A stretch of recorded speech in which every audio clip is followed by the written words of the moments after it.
ప్రజలే ఫస్ట్ అంటే ప్రజలే ముందు, ఆ తర్వాతనే మిగిలినటన్నీ. ఆ నినాదంతో ఇప్పటికి 10వ నెల నేను అమరావతిలో ఉంటే ఏసీ రూమ్లో ఉంటే 2 రోజుల తర్వాత మా మంత్రులంతా నన్ను తిట్టుకొని ఈయన ఏసీ రూమ్లో ఉన్నాడు అని వీళ్ళు కూడా ఎగ్గొట్టే పరిస్థితి వస్తుంది. నేను ముందుండి నడిపించాలనే ఉద్దేశంతో క్షేత్రస్థాయిలో నేను పనిచేస్తున్నాను. ఎప్పుడు కూడా యుద్ధం చేసేటప్పుడు సైన్యాధిపతి ముందుండకపోతే యుద్ధంలో జయించలేము. అందుకని నేను ఈ కార్యక్రమానికి శ్రీకారం చుట్టాను. ఎన్నికల ముందు చాలా విషయాలు మీకు చెప్పాను. నేను ఈరోజు సమస్యలు ఉన్నాయి, చాలా కష్టాలు ఉన్నాయి. ఏదైనా ప్రజల సమస్యలు మాట్లాడితే వాళ్ళ మీద దాడులు చేశారు. గ్రామాల్లో ఉండే మీరంతా బయట రానియకుండా మిమ్మల్ని కట్టడి చేశారు, వేధింపులు చేశారు, ఇవన్నీ జరిగాయి. ఆ రోజు నేను ఒక మాట చెప్పింది, మళ్ళీ ఈ రాష్ట్రాన్ని పునర్నిర్మాణం చేసి మీ జీవితాల్లో వెలుగు చూపించే బాధ్యత నేను తీసుకుంటానని ఆ రోజు చెప్పాను. ఆ మాట ప్రకారం ముందుకు పోతున్నాం. నేను వచ్చిన మొట్టమొదటిసారిగా మీరు గుర్తుపెట్టుకోండి, డబ్బులు లేవు, జీతాలు కూడా ఇవ్వగలుగుతామా లేదా నాకే అనుమానం. కానీ ఒక మాట చెప్పాను, ఏప్రిల్ నుంచి పింఛన్ ఇస్తానని చెప్పాను. మామూలుగా నేను చెప్పలేదు, అన్నీ ఆలోచించే చెప్పాను. మీరు కష్టాల్లో ఉన్నారు, నాకు ఎన్ని ఇబ్బందులున్నా పర్వాలేదు, ముందు మీకు న్యాయం చేయాలని ఆ రోజు నేను చెప్పాను. అందుకనే మీరు ఒకసారి చూస్తే ఈ పింఛన్ అనేది కూడా అందరూ ఆలోచించుకోవాలి.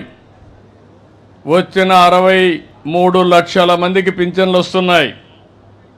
మీరు ఒక్కసారి ఆలోచించుకోవాల్సిన అవసరం ఉంది. వేరే రాష్ట్రాల్లో ఇస్తున్నారా, ఇస్తే ఎంత ఇస్తున్నారు అని మీరందరూ గుర్తుపెట్టుకోవాల్సిన అవసరం ఉంది.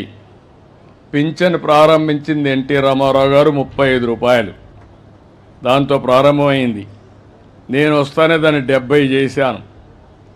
ఆ తర్వాత మళ్ళీ ముఖ్యమంత్రి అయిన తర్వాత 2014లో 200 రూపాయలు ఒకేసారి 5 రెట్లు 1000 రూపాయలు చేశాను. మళ్ళీ 1000 రూపాయలు 2000 రూపాయలు చేశాను. ఇప్పుడు కూడా కొంతమంది మాట్లాడతారు, మేం చేసాం 2000 అంటారు. మీరు చేసింది 2000 కాదు, 2000 నుంచి 5 సంవత్సరాల్లో 250 ఇచ్చి 5 ఏళ్ళు ఇచ్చారు మీరు. నేను వస్తానే ఏప్రిల్ నుంచే పెంచిన పింఛన్లు 3000 నుంచి 4000 రూపాయలు మీకు చేశాం.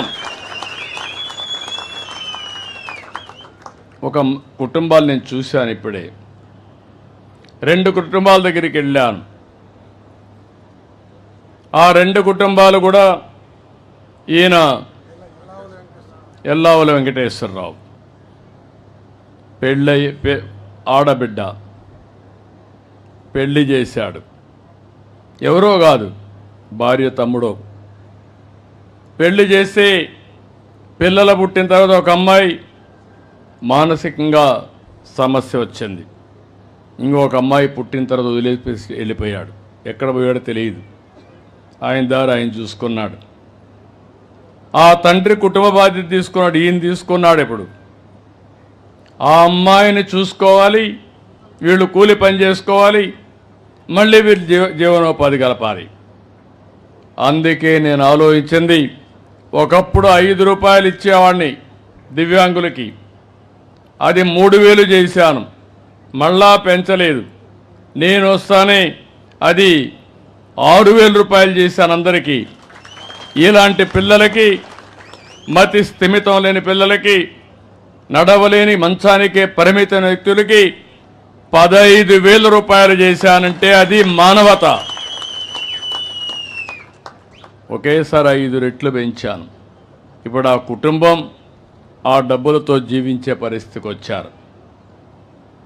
ఇవి ఇంకో పక్క మీరు చూస్తే, ఒక పక్క 4000 ఇచ్చాను, దివ్యాంగులకు 6000 ఇచ్చాం.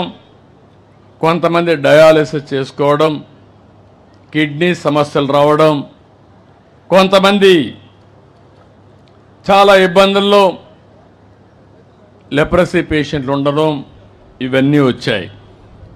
వాళ్ళందరికీ 10,000 రూపాయలు ఇచ్చాను.